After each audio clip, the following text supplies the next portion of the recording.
ಹತ್ಯೆ ಸಂಪೂರ್ಣ ನಿಷೇಧ ಹಾಗೂ ಗೋಮಾತೆಗೆ ರಾಷ್ಟ್ರೀಯ ಸ್ಥಾನಮಾನ ನೀಡುವಂತೆ ಆಗ್ರಹಿಸಿ ಶ್ರೀರಾಮ್ ಸೇನೆ ಕಾರ್ಯಕರ್ತರು ಪ್ರತಿಭಟನೆ ನಡೆಸಿದರು. ಪಾದಯಾತ್ರೆಯ ಮೂಲಕ ಜಿಲ್ಲಾಧಿಕಾರಿ ಕಚೇರಿ ಎದುರು ಆಗಮಿಸಿದಂತಹ ಕಾರ್ಯಕರ್ತರು ಗೋ ಸಂರಕ್ಷಣೆಗೆ ಕಠಿಣ ಕಾನೂನು ಜಾರಿಗೊಳಿಸುವಂತೆ ಒತ್ತಾಯಿಸಿದರು. ಶ್ರೀರಾಮ್ ಸೇನೆ ಮುಖ್ಯಸ್ಥ ಪ್ರಮೋದ್ ಮುತಾಲಿಕ್ ನೇತೃತ್ವದಲ್ಲಿ ನಡೆದ ಈ ಪ್ರತಿಭಟನೆಯಲ್ಲಿ ಜಿಲ್ಲಾಧಿಕಾರಿಗಳ ಮೂಲಕ ರಾಷ್ಟ್ರಪತಿ, ಪ್ರಧಾನಮಂತ್ರಿ ಹಾಗೂ ಕೇಂದ್ರ ಗೃಹ ಸಚಿವರಿಗೆ ಮನವಿ ಸಲ್ಲಿಸಲಾಯಿತು.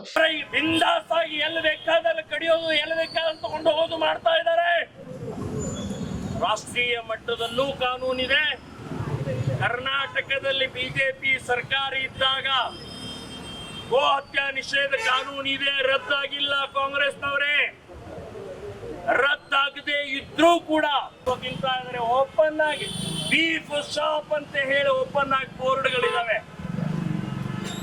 ತಡೆಯೋದು ಯಾರು ತಡಿಬೇಕು? ಸರ್ಕಾರ ತಡಿಬೇಕು. ಪೊಲೀಸ್ ಡಿಪಾರ್ಟ್ಮೆಂಟ್ ಮೂಲಕ ಅದನ್ನು ತಡೆಯುವಂತ ಪ್ರಕ್ರಿಯೆ ಆಗಬೇಕು.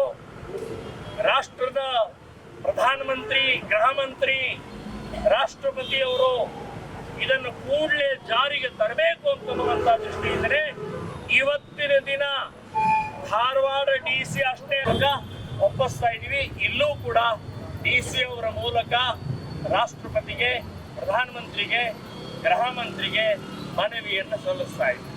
ಜೈ ಶ್ರೀರಾಮ್. ಕ್ರಾಂತಿ ಸಮಾಚಾರ ಟಿವಿ ಧಾರವಾಡ.